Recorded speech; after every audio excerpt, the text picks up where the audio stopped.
Ratnik, reporting for duty. You shall have my company.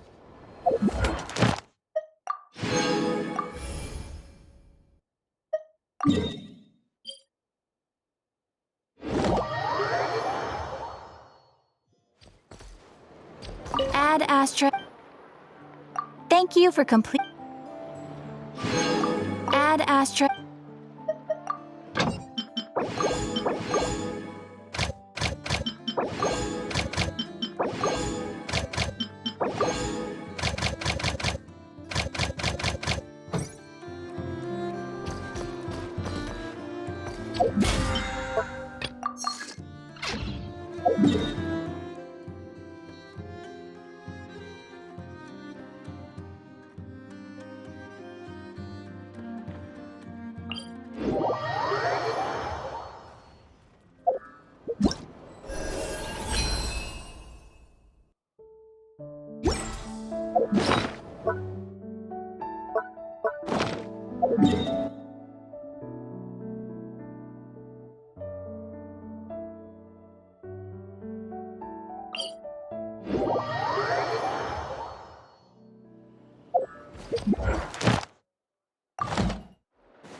Commencing task.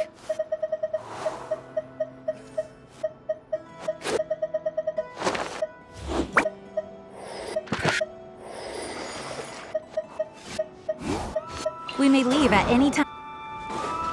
The meeting's probably gonna be in the biggest tent, right?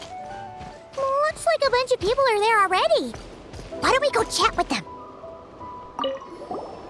Hey, good to see you again.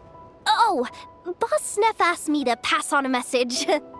She went to see Lauma and Columbina at the Frost Moon Scions. Apparently, there haven't been any changes to that space the Guerriero of Solnari's in. That means the recent wild hunt attacks have nothing to do with Riri, right? Whew, that's a relief. Paimon doesn't fancy facing him again. They're keeping a close watch on it just in case. With so many moon experts on the case, we're in pretty safe hands, huh? Oh yeah, Lauma and Columbina asked me to pass on a message too. Focus on the enemy you are facing. The moon will protect you all. Huh, you know something? These Knights of Favonius are paying me a pretty nice sum to deliver a few simple messages. Oh, Varka's a generous guy.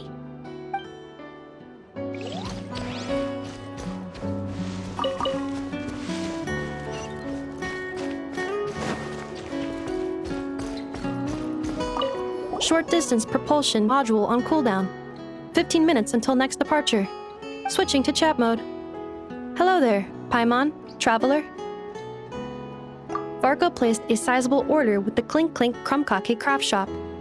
I know is hard at work producing the strategic reserve while I am handling the deliveries. Secondly, I am also here to attend the meeting in her place.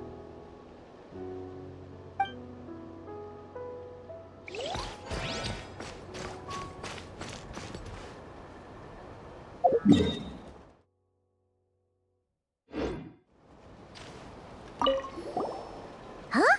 Flins!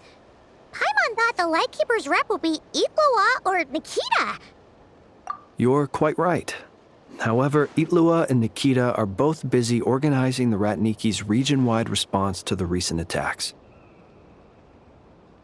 And since I'm well acquainted with everyone else here, I was the one they recommended to attend the meeting.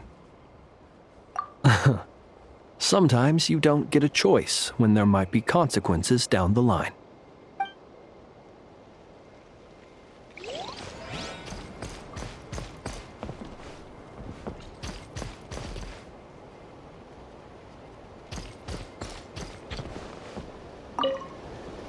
Hey, Honorary Knight. Looks like pretty much everyone's here. Albedo and Durin are just wrapping up their analysis. You want to wait for them here?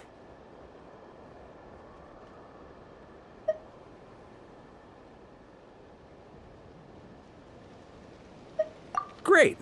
While we're waiting, could you update me on the situation in Mondstadt?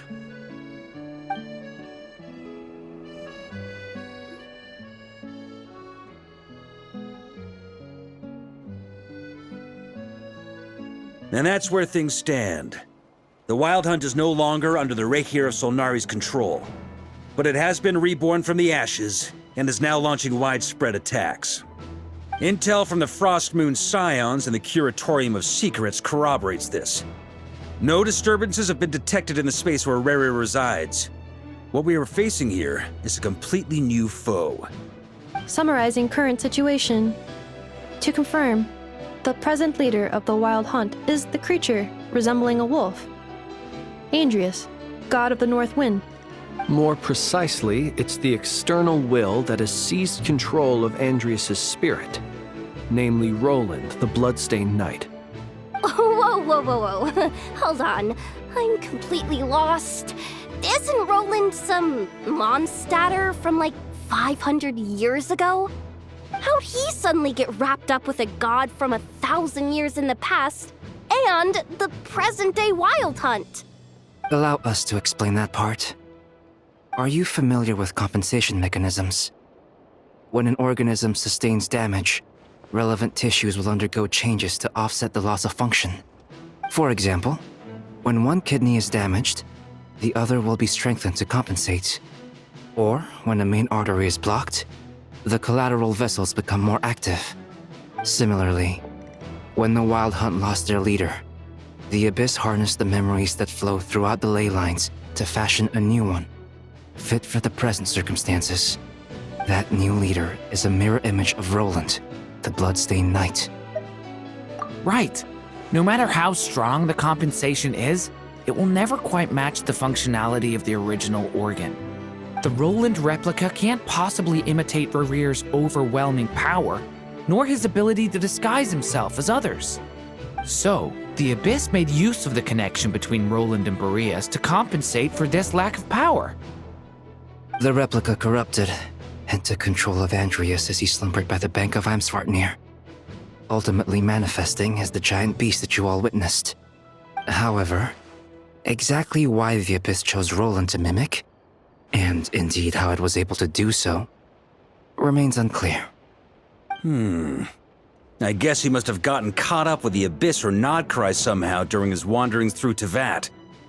But we can keep those questions on the back burner.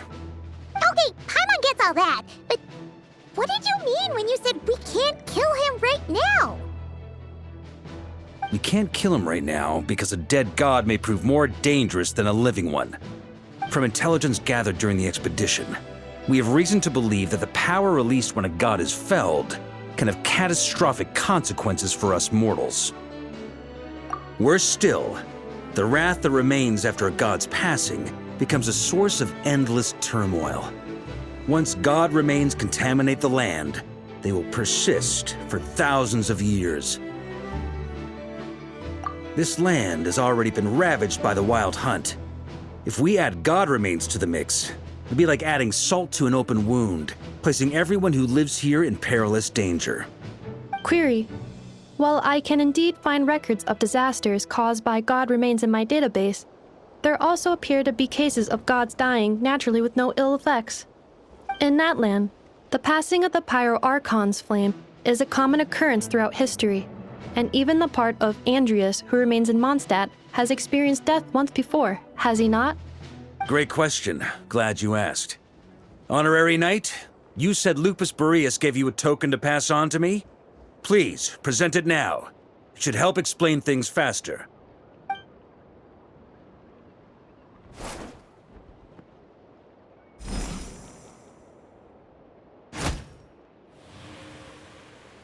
Come forth, Boreas! This form has come to the end of its time. I'm afraid I can accompany you no further on your journey. My soul will fall into silence and my power will flow into the ley lines of this land. Perhaps they do not grieve for me, for this is the end I have chosen.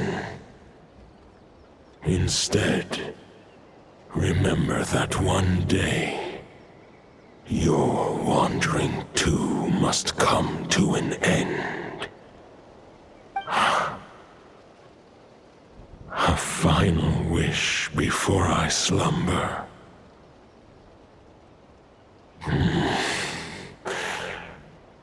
Sing me a song. That melody you so often hummed in the taverns.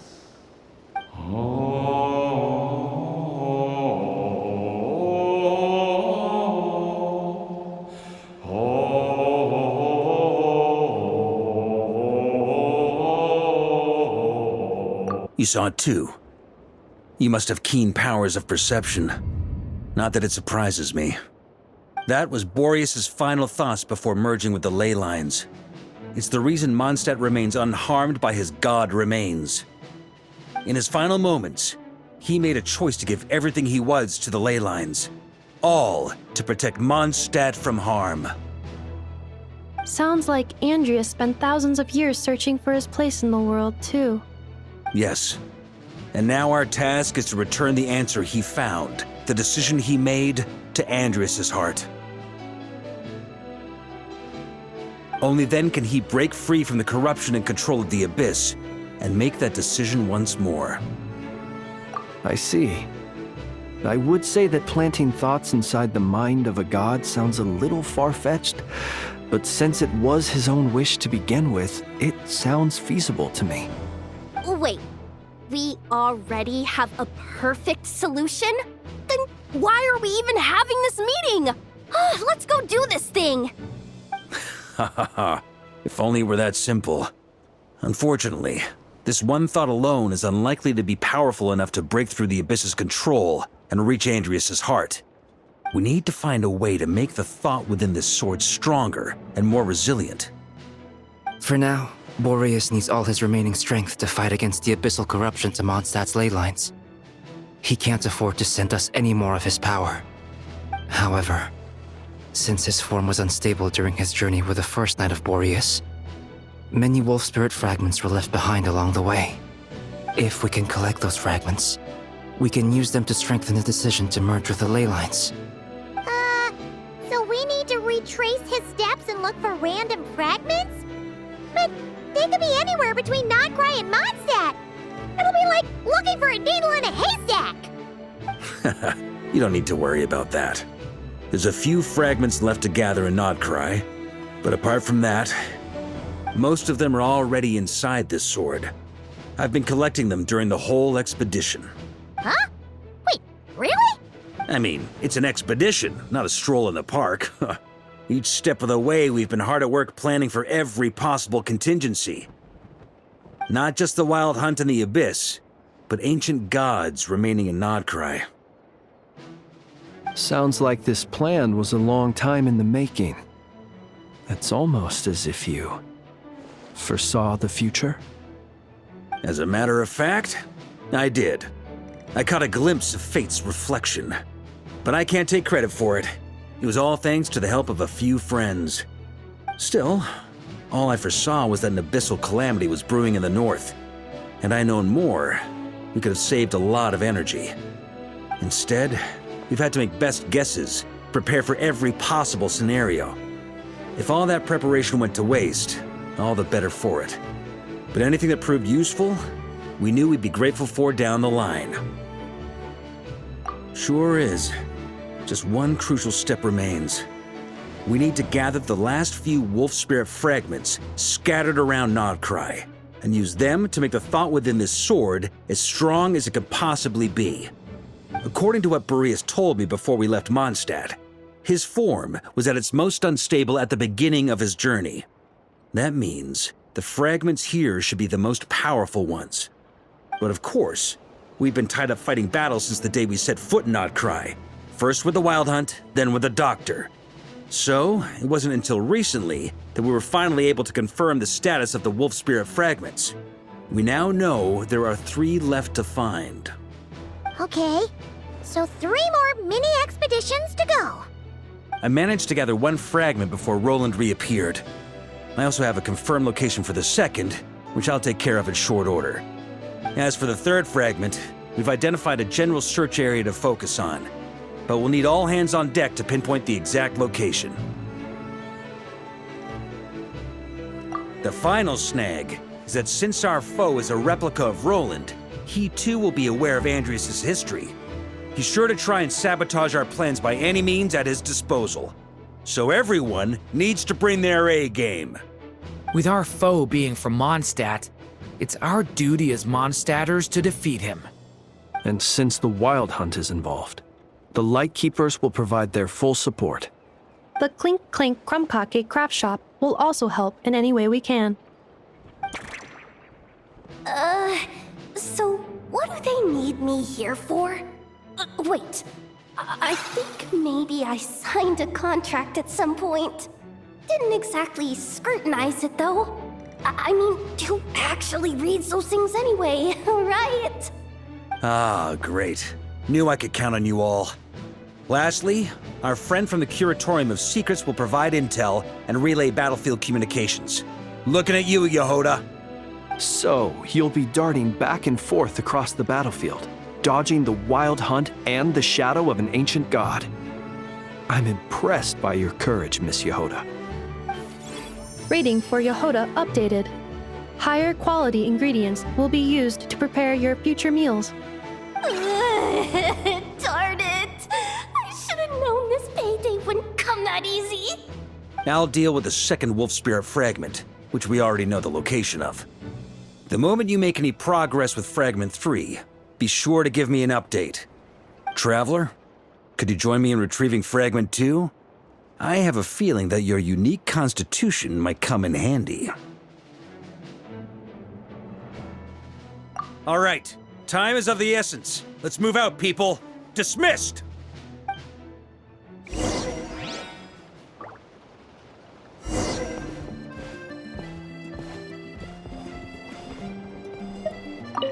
Remnant fragments of an ancient god.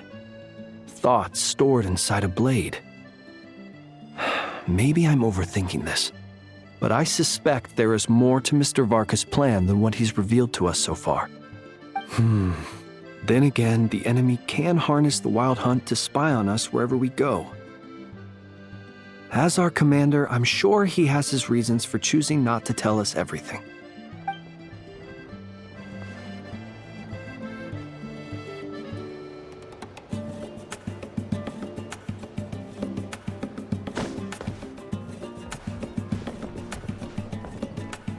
Speaking of contingency plans, I now recall that Varka also made a contingency plan when he asked me to deliver that letter. Perhaps I should ask Aino to prepare some additional backup modules for me.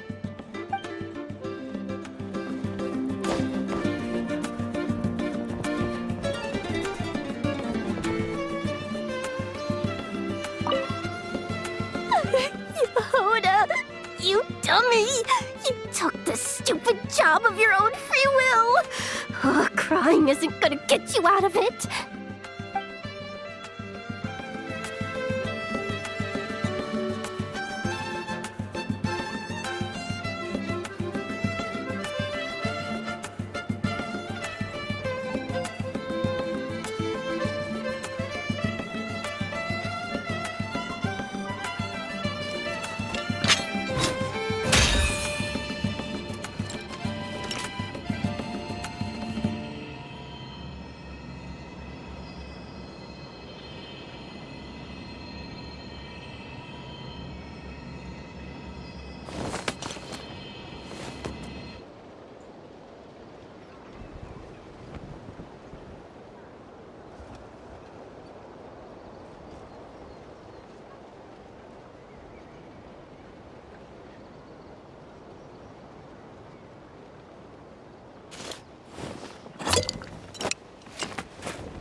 I like to drink on occasion. Any and every occasion. Good one.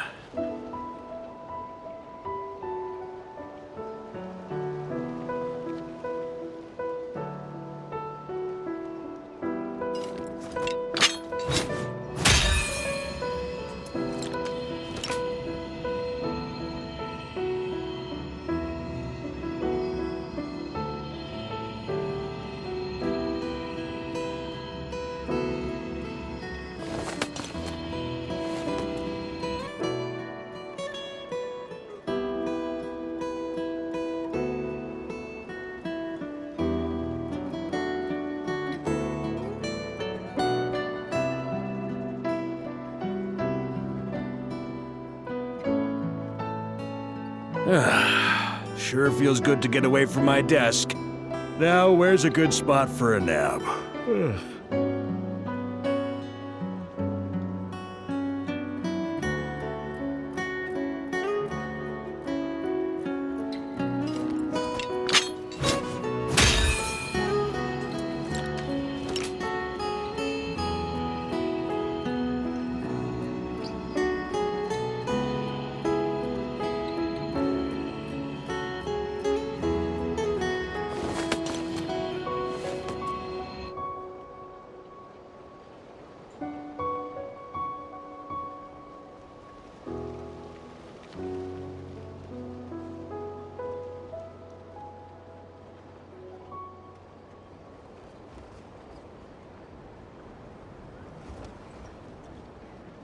I like to drink on occasion. Any and every occasion. Good one.